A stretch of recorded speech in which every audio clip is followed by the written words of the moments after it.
Olá, meu irmão, minha irmã.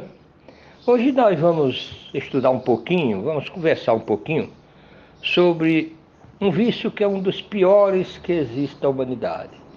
Normalmente, os benfeitores espirituais, com base nos ensinamentos maravilhosos de Jesus, sempre dizem que existem dois elementos que são causadores de todas as desgraças do mundo: o orgulho e o egoísmo.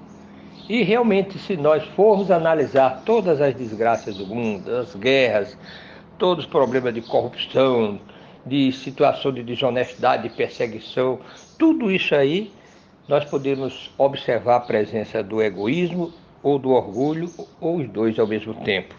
Então é preciso que nós conheçamos melhor. E hoje nós falaremos especificamente sobre o egoísmo. Nós estamos aqui com um livro que é a obra básica da doutrina espírita, que é o Livro dos Espíritos, codificado por Allan Kardec. O livro terceiro, capítulo 12, Perfeição Moral, e vamos ver do egoísmo. Vamos iniciar aqui, vamos apenas fazer duas questões aqui. A questão 913, que Allan Kardec pergunta: dentre os vícios, qual que se pode considerar como radical? E a resposta dada pelos benfeitores espirituais foi o seguinte: nós o dissemos muitas vezes, é o egoísmo. Dele deriva todo mal. Estudai todos os vícios e vereis que no fundo de todos está o egoísmo.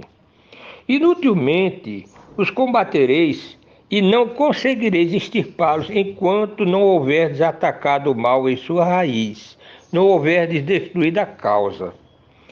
Que todos os vossos esforços, portanto, tendam para esse objetivo, porque aí está a verdadeira chaga da sociedade.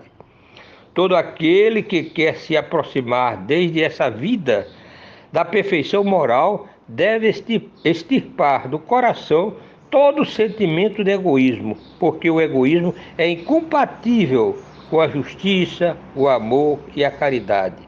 Ele neutraliza todas as outras qualidades. Então observemos o quão prejudicial é o egoísmo. E, na verdade, o que é o egoísmo?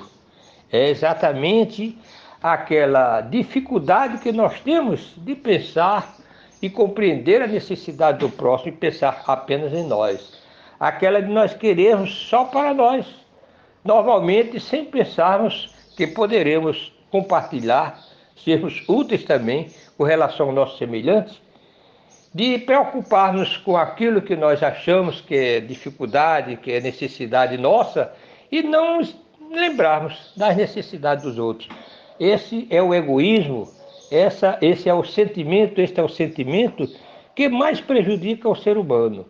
E por isso que torna-o insensível.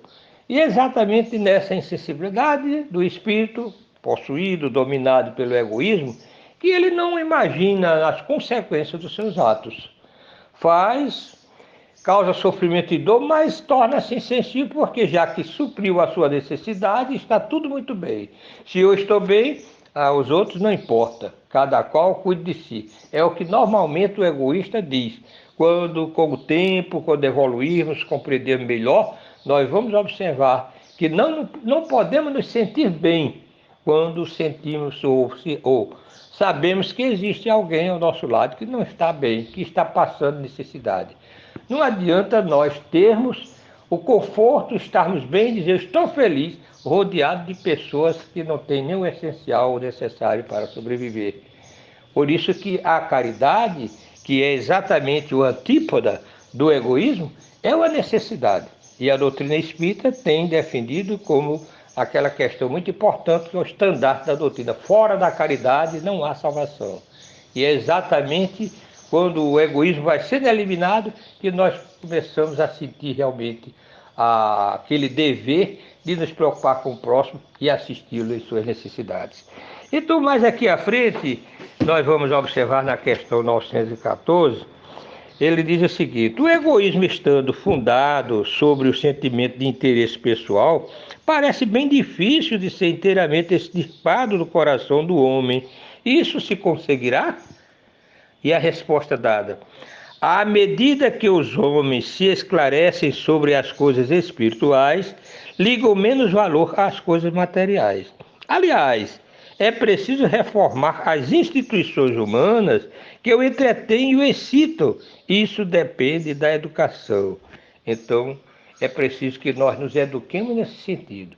As instituições humanas devem passar por um processo de transformação a partir do momento que aqueles que constituem essas instituições progridam no sentido de compreender a importância da caridade, da solidariedade.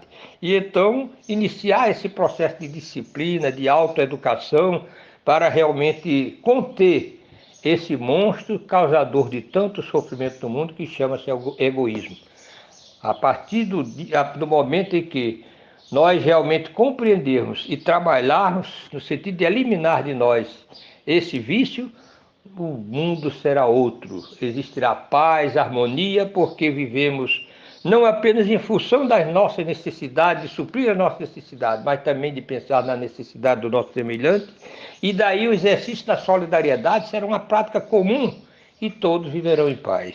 Então é essa mensagem que nós vamos deixar para reflexão sobre o egoísmo, desejando muita paz e proveitosas reflexões.